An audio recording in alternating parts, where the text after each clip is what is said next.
Alright guys, I'm back in the shop today. I've got this rocker lined up like I have the other one. I've actually drilled. I'll show you what I'm doing here. I actually put me one of these little bolts in here, lined this up because this is where it's supposed to be. It's 8 1/4. I don't know if that'll focus in on that or not. It wants to focus in on the background stuff, but anyway, it's 8 1/4, and that's what it's supposed to be.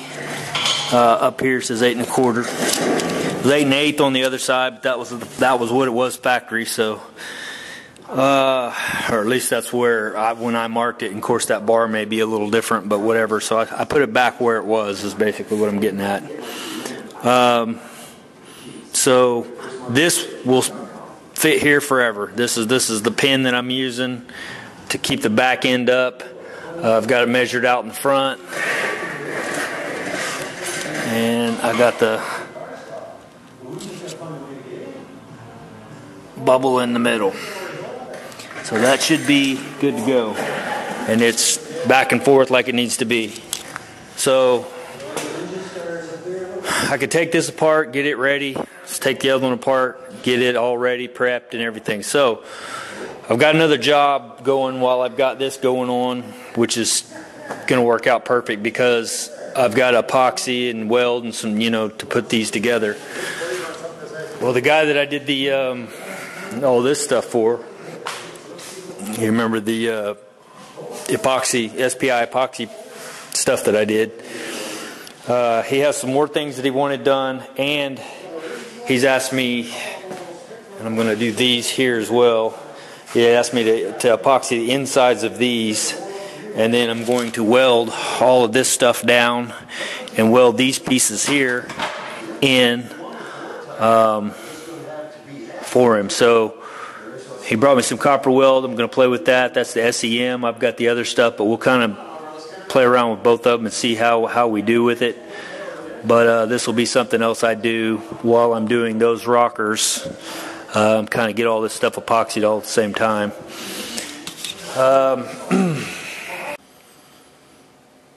Alright, these are the A-pillar, inner pillar, whatever, for 64 Chevy truck. These are the ones that I epoxy. He wants me to weld these together and seal them up and everything, so I'm going to do that. I can't really work on my car today because I need to blast it and it's raining outside, so I thought this would be a good kind of filler for me. And so I thought I'd take you along with this real quick. Isopropyl alcohol is what I always use to clean. I'm going to clean this. What I've done is I've exposed the metal where the epoxy is going to make together, and also where I'm going to weld through, so the other side is the same as well. He's brought me this SEM copper weld, and I'm going to use it, and we'll see how that works out.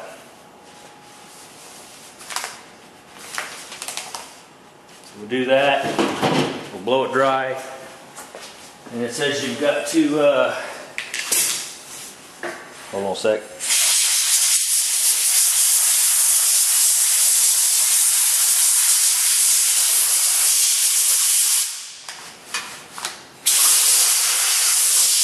All I'm doing here is protecting, which I'm not really protecting anything. I'm just trying to make it not so messy and have that gold shoot up all over everything. Instead, just have this one little deal. But you can see I've left the epoxy in between as much as possible. I'm just going to go around the welds.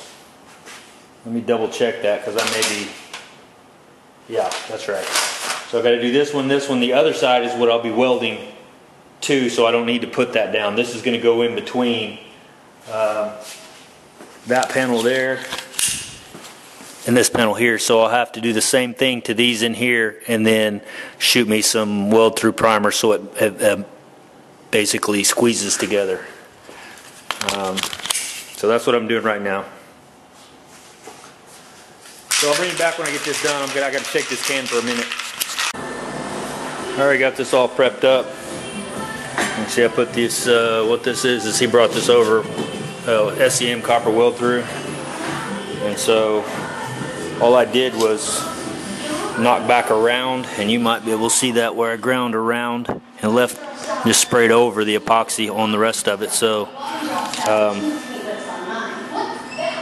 yeah, spraying each individual little spot is, you're just going to put too much on it, and it's going to be a pain in the ass. It's going to be a pain in the ass anyway because it's weld through primer, but I'm going to make it more so. But anyway, these are the mating areas.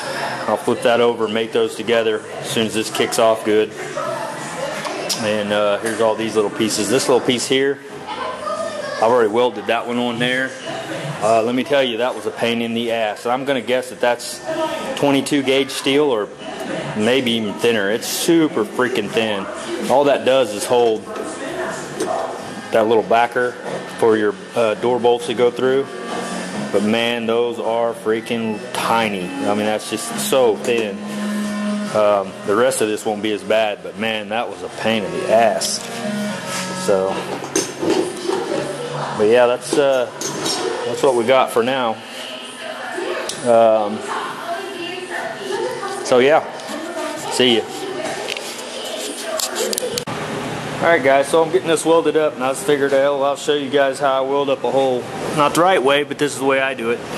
And you can see I've already done one there. That one's just like the rest of these, so I got a backer. I put that backer back there, but I'll show you how I do it, and I'll tell you first. I'm gonna knock this down to where there's no gap in there. Hopefully that's showing up. And then I'm gonna start on the outside, and I'm gonna roll here. I'm gonna start up here, okay? I'm gonna roll down in there, and I'm gonna roll down inside, okay, and build that up into a circle, and then come all the way out with it. So I'm actually welding down at the bottom as much as I can first, and then rolling it back out, okay? And it's gonna arc up, so it's not gonna show you what I'm doing, but kind of give you an idea, I guess, maybe. I'll bring you back a second. Alright, I'm probably going to end up getting all in the way, but we'll give it a shot and see what I can do here.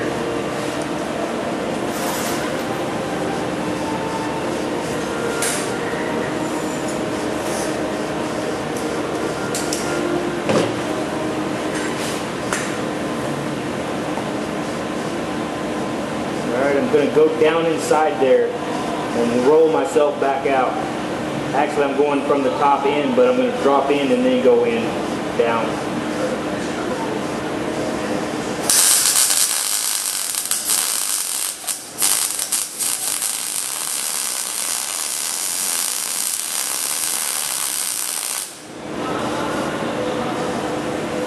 So what I did was when I went in,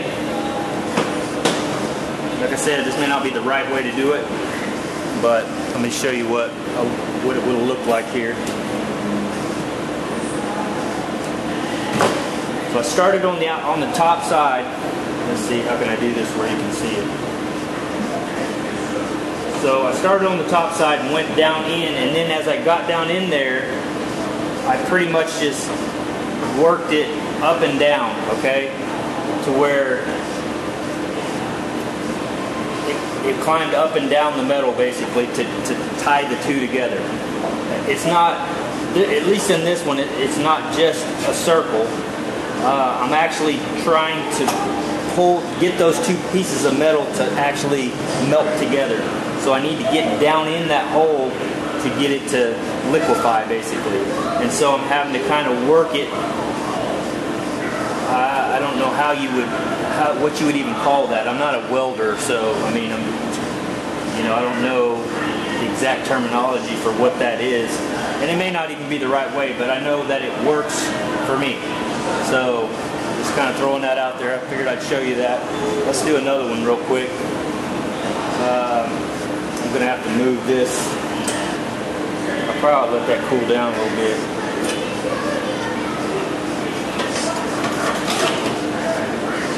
Woo! She's hot. Oh, she's real hot. Yeah, that backer's hot as hell. Alright, I'll bring you back in a second. Alright, we're going to weld this one without a backer and see what happens. This is a hole that goes all the way through. Same principle. Roll down, get down in there. Kind of trying to weld from the side inside, basically. Alright.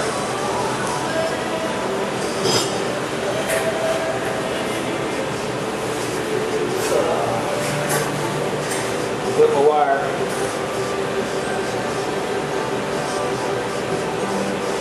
Come on, baby. You better pair of pliers. These things don't cut shit. Alright. Here we go. Try to get down in there and roll down into it.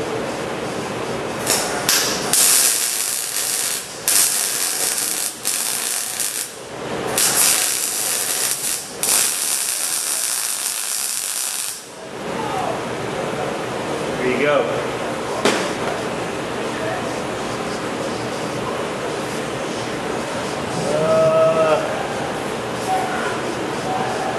Well, I got a little brush around here somewhere, but there's no telling. Probably fell in the floor or something.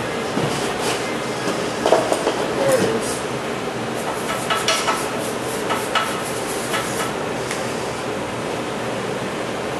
That literally would need almost no grinding. Let's go ahead and move across. Yeah, I'm going to have to let that cool for a little bit.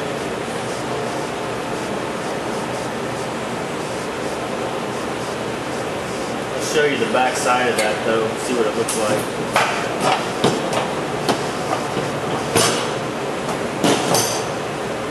I love this light, by the way. I don't see how I welded without it for so long.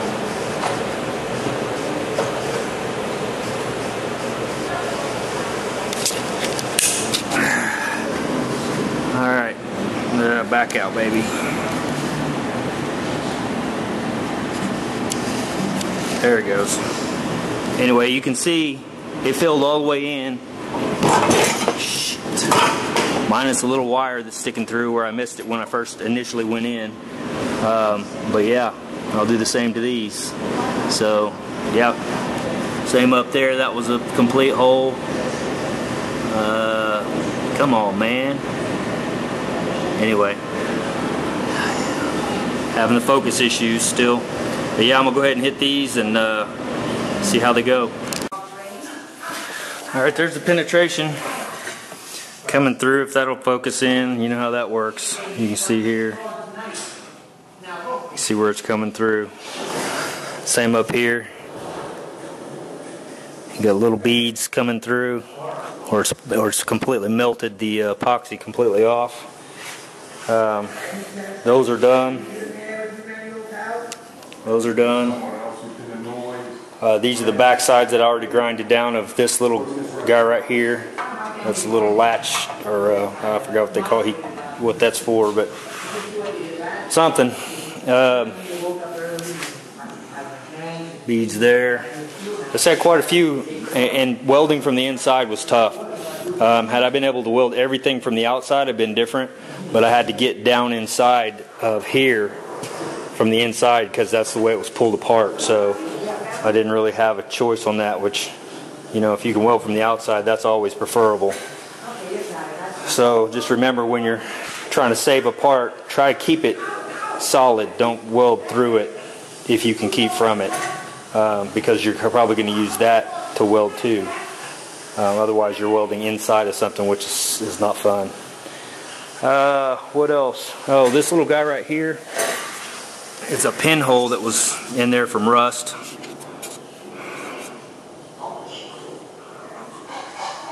Come on, man. Anyways, a little pinhole there, and it's pretty thin. I can see how thin that metal is. So what I'm going to do is I'm going to actually take a drill bit and drill through that, probably even a step drill, and drill some of that out till I get out to some thicker material, and then I'm going to do a plug weld on it. Basically, I'll have a little backer behind it because it is pretty thin. So, all right, bring you back.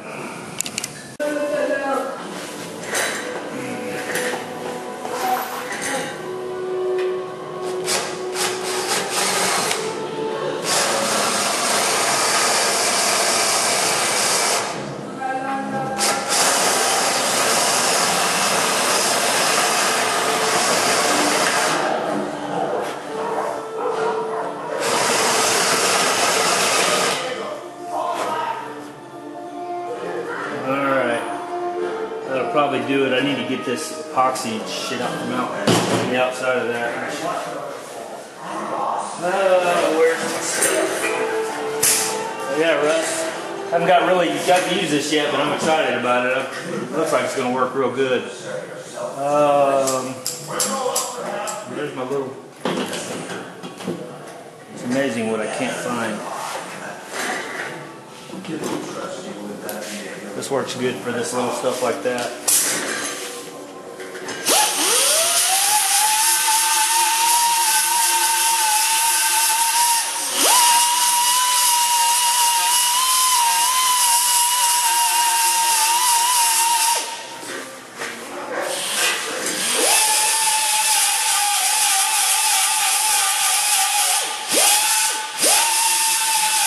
Problem is, when it's pitted like that, it's hard to get that epoxy out of there, out of those little pits.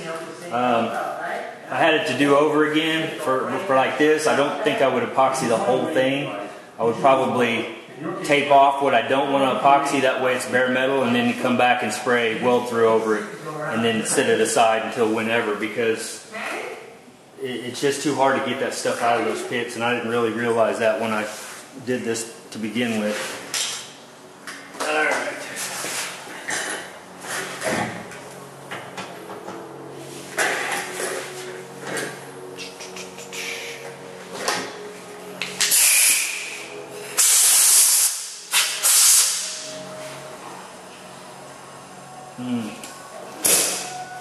That might get a little ugly. We may have to kind of finesse that in there. I don't know if I can get a backer up in there now.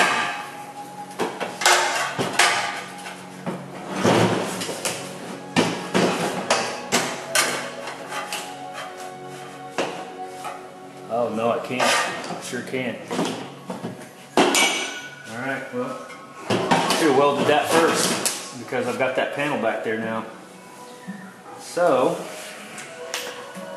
again, we'll have to see what we can do with the finessing thing.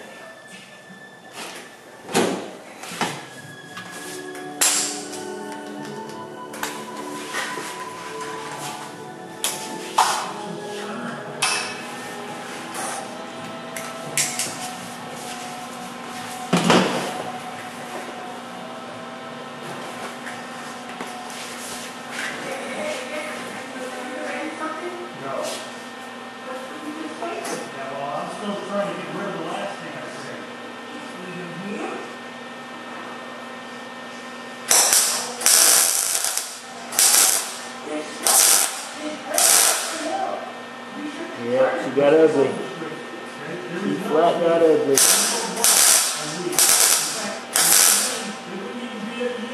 You can see it just blew away. So what I'm going to do is I'm going to weld to this and keep trying to push it over in there and fill that gap in. Just a little bit at a time. See, it's going away. I'll just keep pushing it in there.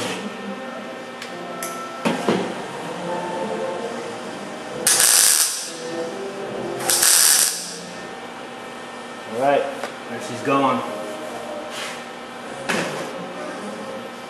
I'll have to run epoxy down in there real good to make sure that gets covered, coated in the back.